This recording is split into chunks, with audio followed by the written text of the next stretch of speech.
কবিগুরু রবীন্দ্রনাথ ঠাকুরের লেখা হঠাৎ দেখা। রেলগাড়ির কামরায় হঠাৎ দেখা, ভাবিনি সম্ভব হবে কোনোদিন।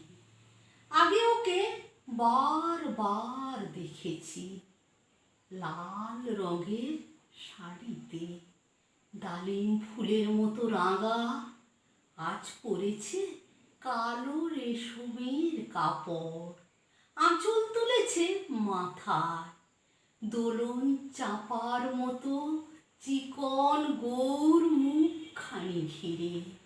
মনে হলো কালো রঙে একটা গভীর দূরত্ব ঘনিয়ে নিয়েছে নিজের চারদিকে, যে দূরত্ব শস্যে ক্ষেতের শেষ সীমানা, শাল বনের নীলাঞ্জনে। থমকে গেল আমার সমস্ত মনটা, চেনা লোককে দেখলেন অচেনার গাম্ভীর্যে। হঠাৎ খবরের কাগজ ফেলে দিয়ে আমাকে করলে নমস্কার। সমাজবিধির পথ গেল খুলে, আলাপ করলেন শুরু।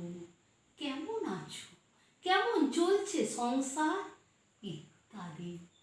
সে রইল জানলার বাইরের দিকে চেয়ে, যেন কাছের দিনের ছোঁয়াচ পার হওয়া চাহনিতে। দিলে অত্যন্ত ছোট দুটো একটা জবাব, কোনোটা বা দিলেনই না। বুঝিয়ে দিলে হাতের অস্থিরতায়। কেন এসব কথা? এর যে অনেক ভালো চুপ করে থাকা। আমি ছিলেন অন্য বেঞ্চিতে ওর সাথীদের সঙ্গে। এক সময়ে আঙুল নেড়ে জানালে কাছে আসতে। মনে হলো কম সাহস নয়। বসলুম ওর এক বেঞ্চিতে। গাড়ির আওয়াজের আড়ালে বললে মৃদু স্বরে, মনে কিছু করো না, সময় কোথায় সময় নষ্ট করবা। আমাকে নামতে হবে পরের স্টেশনে।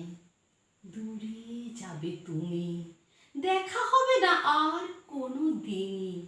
তাই যে প্রশ্নটার জবাব এত কাল থেমে আছে, শুনবো তোমার মুখে। সত্যি করে বলবে তো? আমি বললেন বলবো। বাইরের আকাশের দিকে তাকিয়ে শুধলো, আমাদের গেছে যেদিন সেদিন কি একেবারেই গেছে? কিছুই কি নেই বাকি?